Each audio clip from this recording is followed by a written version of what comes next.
Indian communist പ്രസ്ഥാനത്തിൻ്റെ സ്ഥാപക നേതാക്കളിൽ ഒരാൾ, കർഷക പ്രസ്ഥാനത്തിലൂടെ തുടക്കം, ബാലസംഘത്തിൻ്റെ ആദ്യകാല സാരഥി ശ്രീ പി കെ കുഞ്ഞനന്ദൻ നായർ പ്രധാനമായും അറിയപ്പെടുന്നത് ഈ മേൽവിലാസത്തിലാണ്. പക്ഷേ പി കെ കുഞ്ഞനന്ദൻ നായർ എന്ന കണ്ണൂർ നാരാത്തെ ഈ ഗ്രാമീണൻ ബെർലിൻ കുഞ്ഞനന്ദൻ നായരായി മാറിയതിനു പിന്നിൽ, അന്താരാഷ്ട്ര തലത്തിൽ അറിയപ്പെടുന്ന പത്രപ്രവർത്തകനായി മാറിയതിനു പിന്നിൽ ഏറെ സംഭവബഹുലവും ത്യാഗപൂർണവുമായ ഒരു വീരോചിത കഥയുണ്ട്. പതിറ്റാണ്ടുകൾക്ക് മുൻപ് തന്നെ അന്വേഷണാത്മക പത്രപ്രവർത്തന രംഗത്ത് പുതിയ പാത വെട്ടിത്തെളിച്ച ശ്രീ പി കെ കുഞ്ഞനന്ദൻ നായർ രാജ്യാന്തര തലത്തിൽ മികവിൻ്റെ പര്യായമായി മാറിയ ബെർലിൻ കുഞ്ഞനന്ദൻ നായരാണ് ഇന്ന് ഫോർത്ത് എസ്റ്റേറ്റിൽ നമ്മുടെ അതിഥി.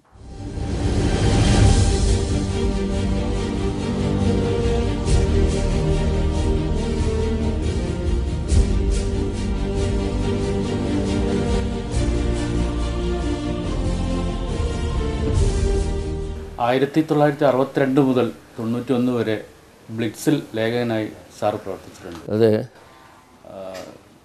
ആ കാലയളവിൽ ബോംബെയിൽ നിന്ന് പ്രസിദ്ധീകരിക്കുന്ന കരഞ്ജിയുടെ പത്രാധിപത്യത്തിലുള്ള ഈ സ്ഥാപനത്തിൽ അന്ന് തന്നെ 8 ലക്ഷത്തോളം വരിക്കാരുണ്ടായിരുന്നു, 20 ലക്ഷത്തോളം വായനക്കാരും ഉണ്ടായിരുന്നു. ഇന്ത്യയിലെ ഏറ്റവും വലിയ ഇടതുപക്ഷ ചായ്വുള്ള ഒരു വരികയായിരുന്നു അത് ബ്ലിറ്റ്സ്.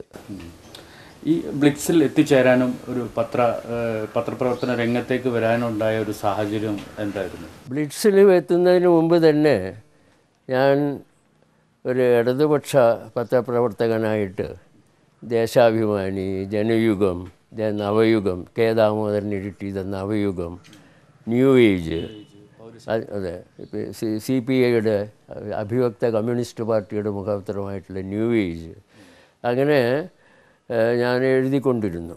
ചെറുപ്പം കാലം മുതൽ തന്നെ ഒരു ഇടതുപക്ഷ വീക്ഷണമുള്ള എഴുത്തുകാരൻ എന്ന നിലയിൽ ആണ് ഞാൻ വളർന്നു വന്നത്.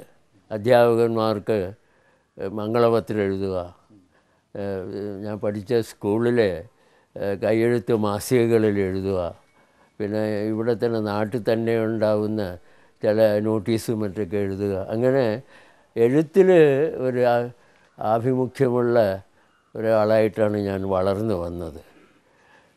പിന്നെ ബ്ലിറ്റ്സിൽ ചേരാനിടയാക്കിയത് ഒരു വലിയ ചരിത്രമാണ്. അത് കരഞ്ജയുമായിട്ടുള്ള എൻ്റെ അടുപ്പവും. കരഞ്ജിയ കമ്മ്യൂണിസ്റ്റ് പ്രസ്ഥാനത്തെ രഹസ്യമായിട്ട് സഹായിച്ചിരുന്നു ഒളിവിലൊക്കെ ഇരിക്കുന്ന കാലത്ത്. എൻ്റെ ആത്മകഥ പൊളിച്ചെഴുത്തിൽ ഞാനത് വളരെ വിശദമായി, ഞാനും കരഞ്ജിയും എന്നുള്ള ഒരു അധ്യായത്തിൽ അത് വിവരിച്ചിട്ടുണ്ട്. അങ്ങനെയാണ് ഞാൻ ബ്ലിറ്റ്സിലെത്തുന്നത്. എന്നെ ശരിക്കും ഞാൻ ബെർലിനിൽ പോയത് ബ്ലിറ്റ്സിൻ്റെ പ്രതിനിധിയായിട്ടല്ല.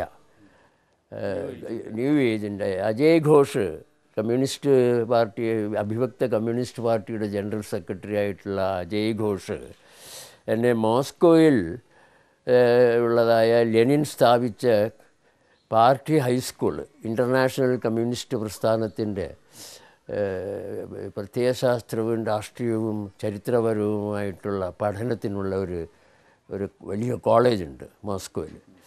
ഹയർ പാർട്ടി സ്കൂൾ എന്നാണ്, ക്ലാവിനെ പാർട്ടീനെ ഷൂള് എന്നാണ് അതിന് റഷ്യയിൽ പറയുക. അത് ലെനിൻ സ്ഥാപിച്ചതാണ്. ഒക്ടോബർ വിപ്ലവത്തിന് ശേഷം കോളനികളിൽ നിന്നൊക്കെ വരുന്ന വിപ്ലവകാരികൾ, എം.എൻ. റോയിയൊക്കെ അവിടെ പഠിച്ചിട്ടുണ്ട്, ചിയാങ് കൈഷക്ക് അവിടെ പഠിച്ചിട്ടുണ്ട്. അതാണ് പാർട്ടി സ്കൂള് മോസ്കോയിലുള്ള university of the toilers of the east എന്നാണ് അതിൻ്റെ ശരിക്കുള്ള പേര്.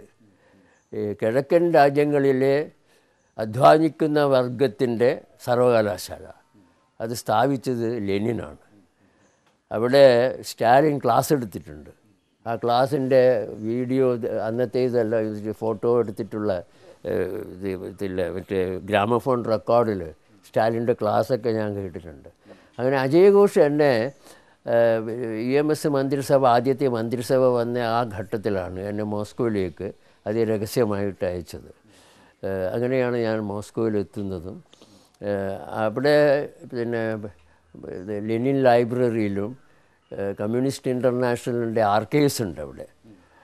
അതിൻ്റെ പുരാവസ്തു രേഖകൾ അതൊക്കെ പഠിച്ച് പിന്നെ ഒരുപാട് കുറിപ്പുകളൊക്കെ എഴുതിയിട്ട് ഡാങ്കയ്ക്ക് ഒരു വലിയ പുസ്തകം തന്നെ ഞാൻ സമർപ്പിച്ചിട്ടുണ്ടായിരുന്നു. ലോക കമ്മ്യൂണിസ്റ്റ് പ്രസ്ഥാനത്തിലെ ഇന്ത്യൻ കമ്മ്യൂണിസ്റ്റ് പാർട്ടിയുടെ വികാസത്തെപ്പറ്റി. 1920 ഇന്ത്യൻ കമ്മ്യൂണിസ്റ്റ് പാർട്ടി താഷ്കണ്ടിൽ രൂപീകരിച്ചത്. എൻ റോയ്, പിന്നെ അതിൽ ഭൂരിപക്ഷവും മുസ്ലിംസായിരുന്നു. ഇവിടെ ഇന്ത്യയിൽ നിന്ന് ബ്രിട്ടീഷുകാർക്കെതിരായിട്ട് സമരം ചെയ്തിട്ട് പിന്നെ മർദ്ദനം സഹിക്കാൻ വയ്യാതെ കൊണ്ട് രാജ്യം വിട്ടുപോയിട്ടുള്ള മുഹാജിദീൻ എന്ന് പറയുന്ന ഒരു വിഭാഗക്കാരാണ്. അവരെയെല്ലാം തന്നെ ലെനിൻ മോസ്കോയിലേക്ക് ക്ഷണിച്ച് വരുത്തി സ്കൂളിൽ പഠിപ്പിച്ച് അങ്ങനെയാണ് ആദ്യം 1920 ഒക്ടോബർ 20 19 ടാസ്കണ്ടിൽ ആദ്യമായിട്ട് കമ്മ്യൂണിസ്റ്റ് പാർട്ടി രൂപീകരിക്കുന്നത്. പിന്നീടാണ് കാൺപൂരിൽ 1925 കമ്മ്യൂണിസ്റ്റ് പാർട്ടി ഇന്ത്യക്കകത്ത് രൂപീകരിക്കുന്നത്. CPM താഷ്കണ്ടിലെ ജന്മസ്ഥാപന ദിനവും CPI കാൺപൂരിലെ 25 സ്ഥാപക ദിനവുമായിട്ടാണ് ഇപ്പോഴും ആചരിച്ചുകൊണ്ടിരിക്കുന്നത്. പിന്നെ കമ്മ്യൂണിസ്റ്റ് പാർട്ടിയിൽ ചൈന യുദ്ധത്തെ സംബന്ധിച്ചിട്ടുള്ള അഭിപ്രായ വ്യത്യാസങ്ങൾ വന്നപ്പോഴാണ് ഞാനും ഡാങ്കയുമായിട്ട് ഇടയുകയും പിന്നെ അങ്ങനെയാണ് ഞാൻ ബ്ലിറ്റ്സിലെത്തുന്നത്. ന്യൂ ഏജ് എന്നെ പുറത്താക്കുന്നു. എന്നെ പാർട്ടിയിൽ നിന്ന് രാജേശ്വർ റാവു പുറത്താക്കുന്നു. പിന്നെ ഞാൻ വേൾഡ് മാർക്സിസ്റ്റ് റിവ്യൂ എന്ന് പറയുന്ന ലോക കമ്മ്യൂണിസ്റ്റ് പ്രസ്ഥാനത്തിൻ്റെ ഒരു പ്രസിദ്ധീകരണമുണ്ട്, ഒരു മന്തിലിയാണത്. അത് പ്രാഗിൽ നിന്ന് പ്രസിദ്ധപ്പെടുത്തുന്നത്. അതിൽ ഇന്ത്യയിലെ പിളർപ്പിനെ പറ്റിയിട്ട് ഞാനൊരു ലേഖനം എഴുതിയിരുന്നു. അതിനെ തുടർന്നാണ് ആ ലേഖനം ഇടതുപക്ഷത്തെ ചായ്വോടു കൂടിയുള്ളതായിരുന്നു. അതായത് മറ്റേ സുന്ദരയെ മറ്റൊക്കെ ന്യായീകരിച്ചുകൊണ്ടുള്ള ഒരു ലേഖനമായിരുന്നു. അതിനുശേഷമാണ് എന്നെ പുറത്താക്കുന്നത്. അപ്പോഴാണ് കരഞ്ജിയ എന്നെ തേടി ലണ്ടനിൽ വന്നു. ലണ്ടനിൽ നിന്ന് എന്നെ വിളിച്ചു. പക്ഷേ എനിക്കന്ന് ലണ്ടനിലേക്കുള്ള വിസ കിട്ടാത്തത് കൊണ്ട് അയാളെ ഞാൻ ബെർലിനിലേക്ക് ക്ഷണിച്ചു. അങ്ങനെയാണ് 1962 ചൈന യുദ്ധം കഴിഞ്ഞിട്ടുള്ള യുദ്ധം നടക്കുന്നതായ ആ സമയത്ത് മൻമോഹൻ ലൈനും മറ്റേ ആ ഘട്ടത്തിലാണ് ഞാൻ ബ്ലിറ്റ്സിലെത്തുന്നത്. ബ്ലിറ്റ്സിൽ ഞാനവിടെ യൂറോപ്യൻ എഡിഷൻ്റെ ചാർജായിട്ട് ഇംഗ്ലീഷിൽ ഇംഗ്ലണ്ട്, പിന്നെ Canada, United States, Australia, New Zealand അങ്ങനെ ഇംഗ്ലീഷ് സ്പീക്കിംഗ് വേൾഡിലേക്ക് അത് ഏകദേശം 3 ലക്ഷത്തോളം കോപ്പി ഉണ്ടായിരുന്നു. ഈ എയർ സ്പീഡഡ് എഡിഷൻ എന്നതിന് പേര്. അത് എയർ ഇന്ത്യ ഫ്രീ ആയിട്ട് എത്തിച്ചു കൊടുക്കും. അങ്ങനെയാണ് ഞാൻ ബ്ലിറ്റ്സിൽ വരുന്നത്.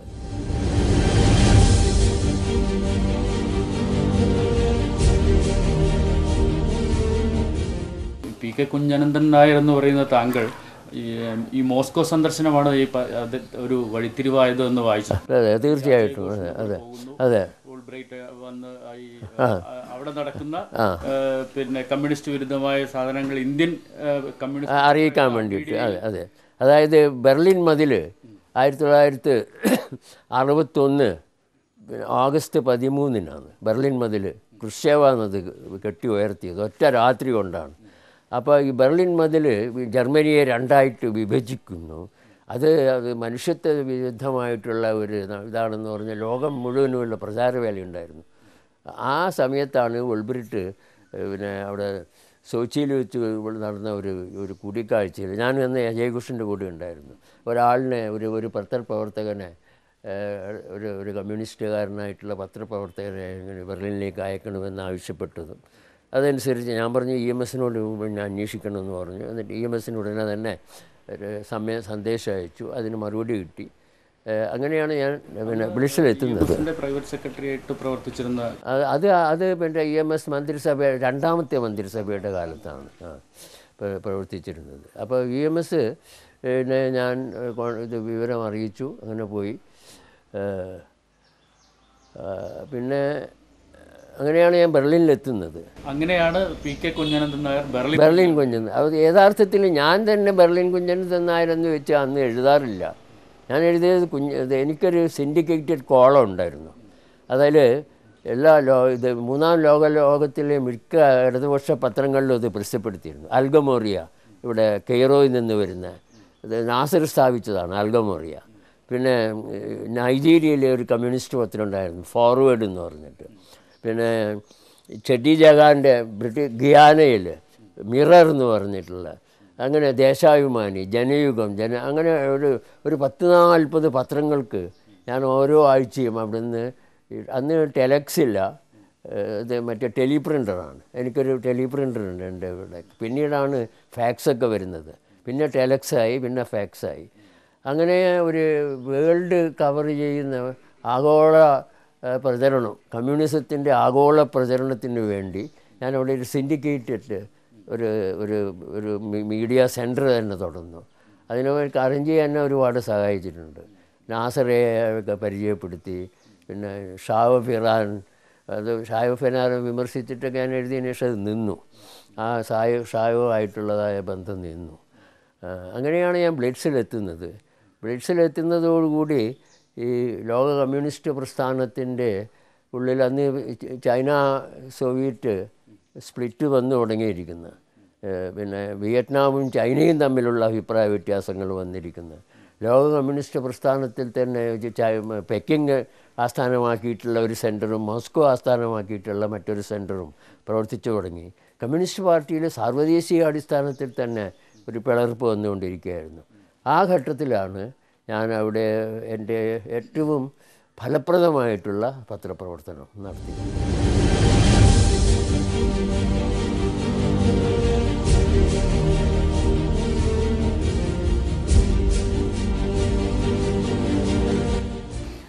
ഈ ബ്ലിറ്റ്സിൽ ജോയിൻ ചെയ്ത് ഏതാണ്ട് 30 വർഷത്തോളം പ്രവർത്തിച്ചു. അപ്പോൾ ഈ പൊളിച്ചെഴുത്തിൽ തന്നെ താങ്കൾ എഴുതിയിട്ടുണ്ട് ഈ പത്രാധിപരുമായിട്ടുള്ള ബന്ധത്തെക്കുറിച്ച്, അദ്ദേഹത്തിൻ്റെ താങ്കൾക്ക് എഴുതിയ കത്തുകൾ. അതൊക്കെ ഞാൻ പ്രസിദ്ധപ്പെടുത്തിയിട്ടുണ്ട്. അത് ഒരു സ്വതന്ത്രമായ, അതായത് കരഞ്ചിയ ഒരു ഇടതുപക്ഷക്കാരനാണെങ്കിലും അദ്ദേഹത്തിന് പിന്നെ അദ്ദേഹത്തിൻ്റേതായിട്ടുള്ള ഒരു മാർഗമുണ്ട്. അദ്ദേഹം പിന്നെ എപ്പോഴും ഞാനത് ഇത് ഇണങ്ങിയും പിണങ്ങിയും ഉള്ള ഒരു ബന്ധമായിരുന്നു ഞാനും കരഞ്ചിയും തമ്മിൽ. പക്ഷേ ഒരിക്കലും അയാൾ എന്നെ ഡിസ്മിസ് ചെയ്തിട്ടില്ല. പലപ്പോഴും ഭീഷണിപ്പെടുത്തിയിട്ടുണ്ട്. പിന്നെ ഇതില്ലേ, പിന്നെ ഞാൻ ചൈന പക്ഷക്കാരനാണെന്ന് അദ്ദേഹത്തെ ഡാങ്കെ ധരിപ്പിച്ചിരുന്നു. അപ്പോൾ അന്ന് ഈ ചൈന അതിർത്തി തർക്കമൊക്കെ വന്ന് യുദ്ധത്തിൻ്റെ 62 ആ ഘട്ടത്തിലാണ്. അപ്പോൾ പിന്നെ ഞാൻ അദ്ദേഹത്തെ ബെർലിനിലേക്ക് ക്ഷണിച്ചു. അവിടുത്തെ വാൾട്ടർ ഉൾബ്രിറ്റ്, അവിടുത്തെ പ്രസിഡൻ്റ്, അയാൾ സ്വീകരിച്ചു. ഒരു വലിയ അവിടുത്തെ ഒരു ഓർഡറൊക്കെ കൊടുത്തു. അങ്ങനെ ബ്ലിറ്റ്സിൻ്റെ പ്രസ് ജർമ്മനിയിൽ ഉള്ള ഒരു ഓഫ്സെറ്റ് പ്രസ്സൊക്കെ അവിടുന്ന് സംഘടിപ്പിച്ചു കൊടുത്തു. അങ്ങനെ ഞങ്ങൾ തമ്മിലുള്ള ഇണങ്ങിയും പണങ്ങിയുമുള്ള ബന്ധം അത് ഞാൻ ബ്ലിറ്റ്സ് വിടുന്നത് വരെ തുടർന്നു.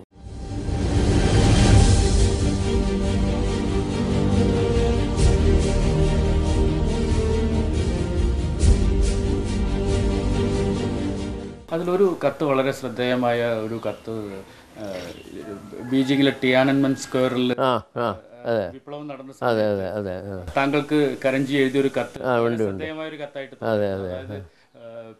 അമേരിക്കയിൽ പോയി പഠിച്ച വിദ്യാർത്ഥികളാണ് ഈ വിപ്ലവത്തിന് കാരണക്കാരൻ എന്നുള്ള ലേഖനം ഞാൻ എഴുതിയിരുന്നു. അത് വായിച്ചപ്പോൾ എനിക്ക് ഓക്കാനിക്കാൻ കരഞ്ചി നിങ്ങളുടെ മനസ്സിലെ സ്റ്റാലിനെ കുഴിച്ചുമൂടുന്നൊക്കെ പറഞ്ഞിരുന്നു. പക്ഷെ അതിനുള്ള മറുപടി അതിനേക്കാളും ശക്തമാണ്. അത് ഇണങ്ങിയും പിണങ്ങിയും എന്ന് പറഞ്ഞാൽ ഈ കാലത്ത് ചിന്തിക്കാൻ പോലും പറ്റാത്ത വിധത്തിൽ. ഞാൻ വളരെ ഒരു മാർക്സിസ്റ്റ് ലോകവീക്ഷണമുള്ള, സോഷ്യലിസ്റ്റ് ആഭിമുഖ്യമുള്ള, എന്ത് ത്യാഗവും അതിനു വേണ്ടി തഹിക്കാൻ തയ്യാറായിട്ടുള്ള ഒരു വിപ്ലവകാരിയായ പത്രപ്രവർത്തകൻ എന്നുള്ളതാണ് എൻ്റെ മനസ്സിലുള്ളതും ഞാൻ സംസാരിക്കുന്നതും എഴുതുന്നതും എല്ലാം തന്നെ. അപ്പോൾ അതിനെ കോംപ്രമൈസ് ചെയ്യുന്ന വിധത്തിൽ ഞാൻ ഒരിക്കലും ഒരു എഡിറ്റർക്കും വഴങ്ങിക്കൊടുത്തിട്ടില്ല. അങ്ങനെയാണ് അദ്ദേഹവുമായിട്ട് പിന്നെ ഇണങ്ങുവാനും പിണങ്ങുവാനും വീണ്ടും. പക്ഷേ അതെല്ലാം തന്നെ ഉടനെ തന്നെ അത് പിന്നെ അപ്രത്യക്ഷമാകും. ഇടയ്ക്ക് അയാൾ വരും, ബെർലിനിൽ വരും. അപ്പോൾ അവിടെ വലിയ സ്വീകരണവും മറ്റൊക്കെ കിട്ടും. പിന്നെ വീണ്ടും എന്തെങ്കിലും ആയിട്ട് വരും. പല ഘട്ടങ്ങളിലും ചൈന പ്രശ്നത്തിൽ സോവിയറ്റ് യൂണിയനും പിന്നെ കമ്മ്യൂണിസ്റ്റ് പാർട്ടി, സോവിയറ്റ് യൂണിയൻ ഇവിടുത്തെ CPIയെ അനുകൂലിക്കുകയും CPMനെ അങ്ങോട്ട് അവിടെ പിന്നെ തൊടാത്ത ഒരു കാലഘട്ടം ഉണ്ടായിരുന്നു. അപ്പോൾ അതിനെ വിമർശിച്ചുകൊണ്ട് ഞാൻ എഴുതി. അപ്പോൾ അതിലെനിക്ക് ബുദ്ധിമുട്ടുണ്ടായിരുന്നു. അത് ഖുർഷേവിൻ്റെ കാലത്താണത്, ഖുർഷേവിൻ്റെ കാലത്തായിരുന്നു. പിന്നെ ഞാൻ മറ്റേ ഇടയ്ക്കിടയ്ക്ക് മോസ്കോയിൽ പോകും. എനിക്കവിടെ ഒരു വലിയ സ്ഥാനമൊക്കെ ഉണ്ടായിരുന്നു. പിന്നീട് അത് വീണ്ടും ശരിയായി. ബ്രഷ്നേവിൻ്റെ കാലത്ത് ബ്രഷ്നേവിൻ്റെ പ്രൈവറ്റ് സെക്രട്ടറി ആയിട്ടുള്ള ഒരു സഖാവ് എനിക്ക് വളരെ അറിയുന്ന ഒരാളാണ്. ഞങ്ങൾ ഒരുമിച്ച് പിന്നെ പാർട്ടി സ്കൂളിൽ പഠിച്ചിട്ടുമുണ്ട്. എനിക്ക് സുഖമില്ലാതായപ്പോൾ ഹോസ്പിറ്റലിൽ ഇയാളെ ഞാൻ ഒരു മുറിയിൽ തന്നെയായിരുന്നു. അയാൾ ബ്രഷ്നേവിൻ്റെ അഡ്വൈസറാണ്. അദ്ദേഹമായിട്ടുള്ള ഇതൊക്കെ ഞങ്ങൾ അത് പാച്ചപ്പ് ചെയ്തിരുന്നു. അപ്പോൾ കരഞ്ജിയൊക്കെ എന്നെ ഒരിക്കലും അയാൾ കൈവിടില്ല. കാരണം സോഷ്യലിസ്റ്റ് ലോകത്തുള്ള ബന്ധത്തിൻ്റെ ഒരു പ്രധാന കണ്ണിയാണ് ഞാൻ. മോസ്കോയിൽ പോകാൻ, ബെർലിനിൽ വരാൻ, പ്രാഗിൽ പോകാൻ, അസുഖമായിട്ട് റുമേനിയയിൽ ട്രീറ്റ്മെൻറ്റിന് പോകാൻ, അങ്ങനെ അദ്ദേഹത്തിന് ഇഷ്ടപ്പെട്ട ആളുകളെയൊക്കെ ക്ഷണിച്ചു കൊണ്ടുവരാൻ, അദ്ദേഹത്തിൻ്റെ ഓഫീസിലുള്ള 2-3 പിന്നെ പ്രിയപ്പെട്ട സിനോഗ്രാഫർ അയ്യർ, പിന്നെ മോഡി, അവരുടെയൊക്കെ മക്കളെ അവിടെ GDRൽ ഫ്രീ ആയിട്ട് കൊണ്ടുപോയിട്ട് മെഡിസിനും മറ്റൊക്കെ പഠിപ്പിച്ചു. അതൊക്കെ ആയിട്ടുള്ള ഒരു അഭേദ്യമായൊരു മുറിയാത്തതായൊരു കണ്ണി ഇതിൻ്റെ അടിയിലേക്ക് കൂടി പ്രവർത്തിക്കുന്നുണ്ടായിരുന്നു. എനിക്ക് തോന്നുന്നു ഒരു പത്രാധിപരും ഒരു ലേഖകനും തമ്മിലുള്ള അവരുടെ എങ്ങനെയായിരിക്കണം ബന്ധം എന്നുള്ളത് ഇപ്പോഴുള്ള പത്രപ്രവർത്തകർക്കും അതുപോലെ തന്നെ പത്രപ്രവർത്തക വിദ്യാർത്ഥികളൊക്കെ പഠിക്കേണ്ട വിഷയമാണ്. അതെ, അവർ പഠിക്കട്ടെ. കാരണം ഒരിക്കലും പത്രാധിപരുടെ അയാൾ പത്രത്തിൻ്റെ അധിപനാണ്, പക്ഷെ എൻ്റെ അധിപനല്ല അയാൾ. അതെ, നിങ്ങൾ പത്രത്തിൻ്റെ അധിപനാണ്, നിങ്ങൾക്ക് എപ്പോൾ വേണമെങ്കിലും എന്നെ പിരിച്ചുവിടാം, അതിലൊന്നും എനിക്കൊരു ദുഃഖമില്ല. എന്നാലും നമ്മൾ തമ്മിലുള്ള പേഴ്സണൽ ബന്ധമൊന്നും അത് മുറിഞ്ഞു പോകില്ല. പക്ഷേ പത്രാധിപനാണ് നിങ്ങൾ, എൻ്റെ അധിപനല്ല. എൻ്റെ അധിപൻ എൻ്റെ തലച്ചോറിൽ പ്രവർത്തിക്കുന്ന, ഞങ്ങൾ തമ്മിൽ വലിയ ഒരു സംവാദം തന്നെ നടന്നിരുന്നു. അയാൾ ബെർലിനിൽ വന്നിട്ട് അവിടുത്തെ ഡിപ്ലോമാറ്റിക് ക്ലബ്ബിലാണ് താമസിപ്പിച്ചിരുന്നത്. മനോഹരമായ ഒരു സ്പ്രീ നദിയുടെ അകത്തൊരു ഐലൻഡ്, അവിടെ ഡിപ്ലോമാറ്റിക് ക്ലബ്ബ് എന്ന് പറഞ്ഞ് വലിയൊരു അവിടെ കൊണ്ടുപോയി താമസിപ്പിച്ചു. അങ്ങനെ പിന്നെ അതൊക്കെ പിന്നെ അലിഞ്ഞുപോയി. പത്രാധിപർ എഴുതുന്നു താങ്കളുടെ മനസ്സിലെ സ്റ്റാലിനെ കുഴിച്ചു മറുപടി ലേഖനം എഴുതുന്നു, ഞാനത് ഒരിക്കലും തയ്യാറല്ല. പിന്നെ വ്യക്തിപരമായി അത് പത്രാധിപർക്ക് വേണ്ടി